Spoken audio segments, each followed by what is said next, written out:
Welcome, riders, ridettes, and pillions.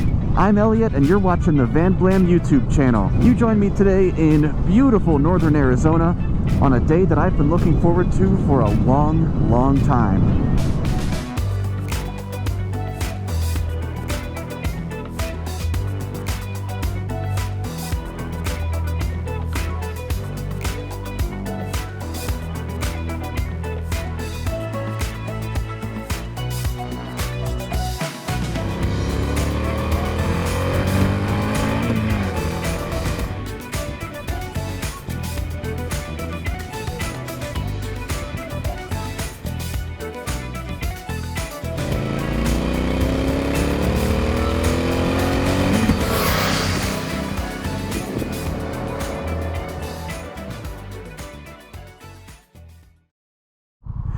On a long enough timeline, every motovlogger puts their logo on a brake reservoir cover.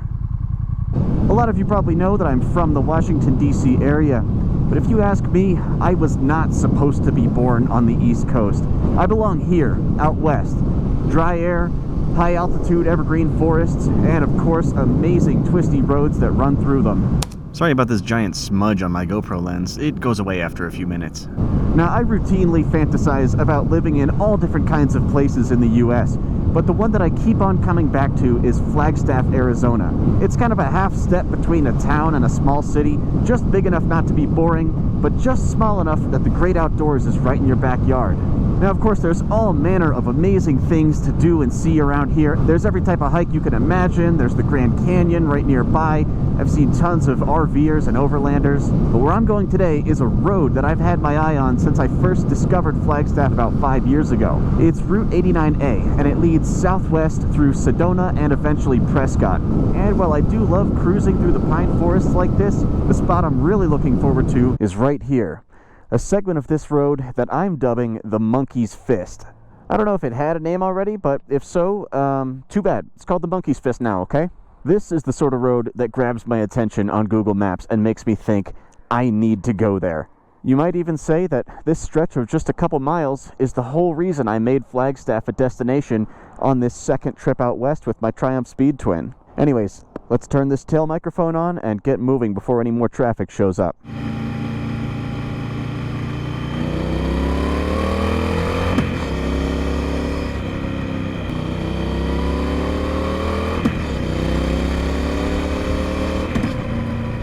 I'm sure my pace is not as quick as some of you would like it to be. What can I say? I have a lot to live for. Also, there is kind of a lot of traffic out here. I wouldn't want to take a corner too fast and crash into the back of a GMC Sierra. Wow, bunch of K1600s. What's up, sport bikes? Damn, yeah, there's really no way to have fun on this road this time of day. Actually, it turns out you can have fun on that road. All you have to do is go back the next day 2 hours earlier. Ha!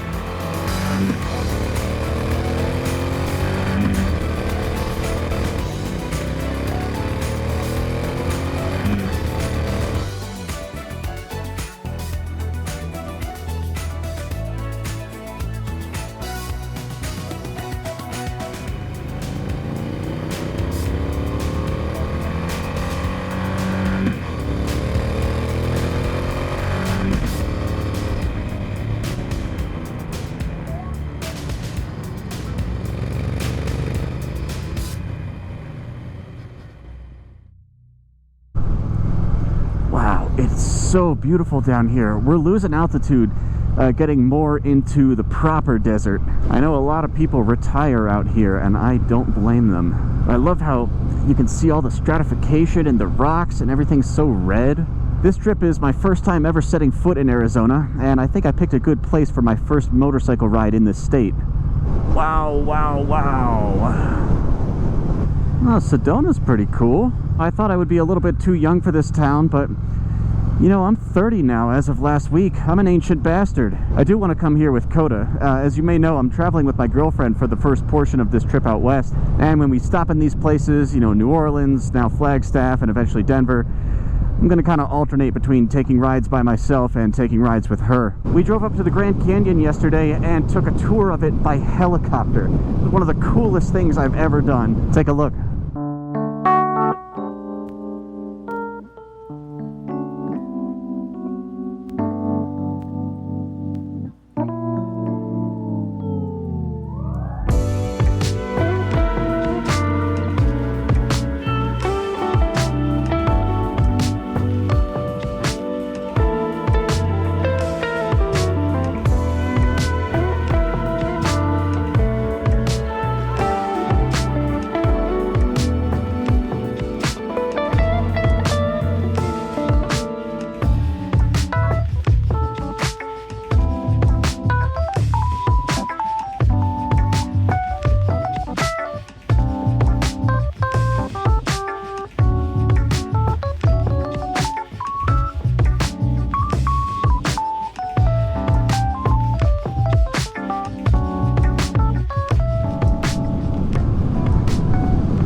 I got a lot of footage on that tour, and if you guys want, I'd be happy to edit together a full cut of that experience and maybe some of the other stuff we've done in the Grand Canyon.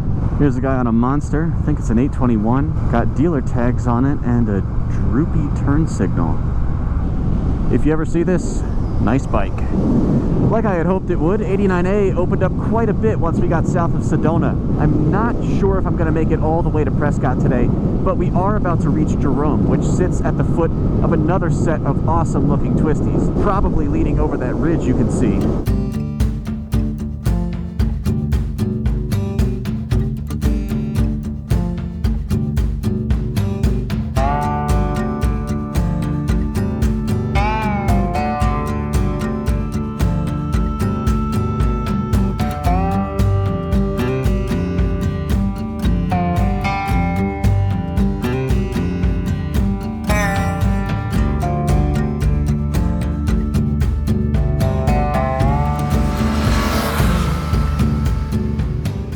Jerome was a neat little town, and on a nice Saturday like this, it was just jam-packed with traffic. I was roasting. I got the hell out of there and stopped under this tree to eat my sandwich. Sure enough, there was a nice twisty segment west of Jerome, Mingus Mountain Road, which runs through Prescott National Forest. We're actually stopped on the far side of it now. I'm about to turn around and ride it again in the opposite direction. You know, I always like to do a sighting lap on twisty roads like this, just to make sure that there's no speed traps or hazards in the road or anything like that.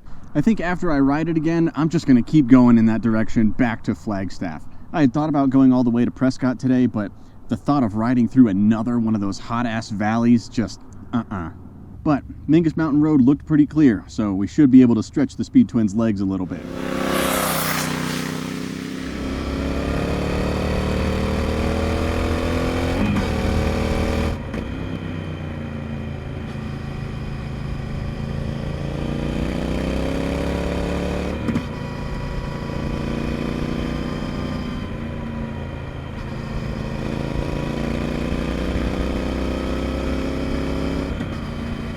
I did not think it would be two Corvettes, a C8 and a C7, that held me up on this road, but here we are.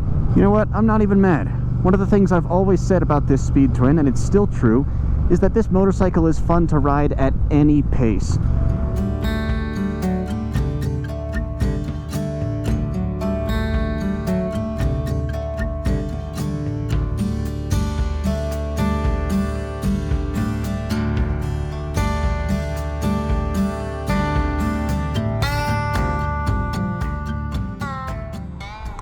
And we are back in Sedona, stuck in traffic again.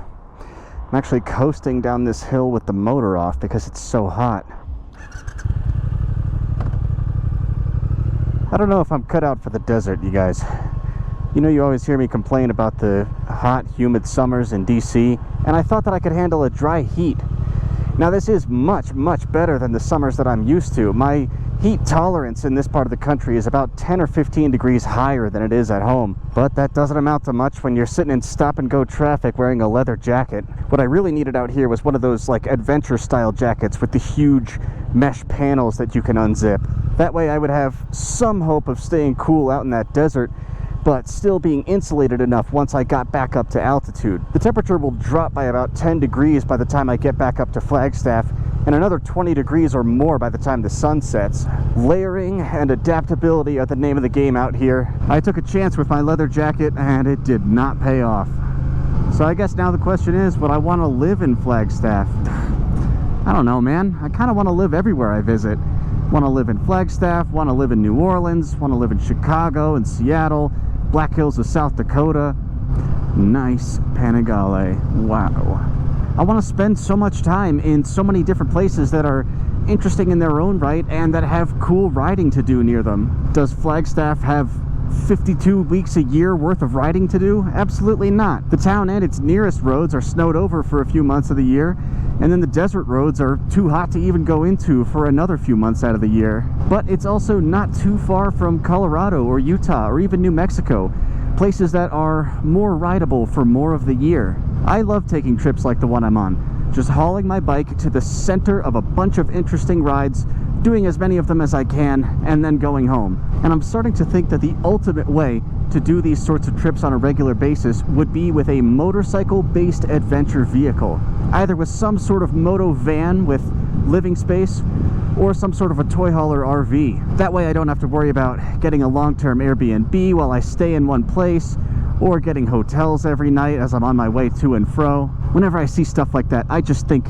that's somebody who knows how to live. I enjoy taking road trips on the bike too, and I plan to do a lot more of them, but for these long-range, long-term, sort of tech nomad, remote work moves, I really don't feel a desire to live out of a pair of saddlebags for that amount of time. I'd rather have a little tiny house that I can take with me with my motorcycle inside of it, or attached to the back, or, you know, some other solution like that. I don't know. Do you guys have any thoughts or opinions or personal experience with all this? If so, leave them in the comments below. And if I've got any Arizona or Flagstaff area riders, let me know what your experience is out here. Am I making too much of a big deal out of the heat? And if there's anything I missed, be sure to let me know, because I'll always be looking for an excuse to come back here. I only had 4 full days here in Flagstaff, and that really wasn't enough time. Tomorrow, Coda and I will take a little ride together, and the next day we go hiking in the Grand Canyon. The day after that, we're out of here. The next major stop will be Denver. I'll be there from April 14th, which might be before this video is posted, through I think May 13th, something like that. And I will try to organize a little meetup while I'm there, so stay tuned.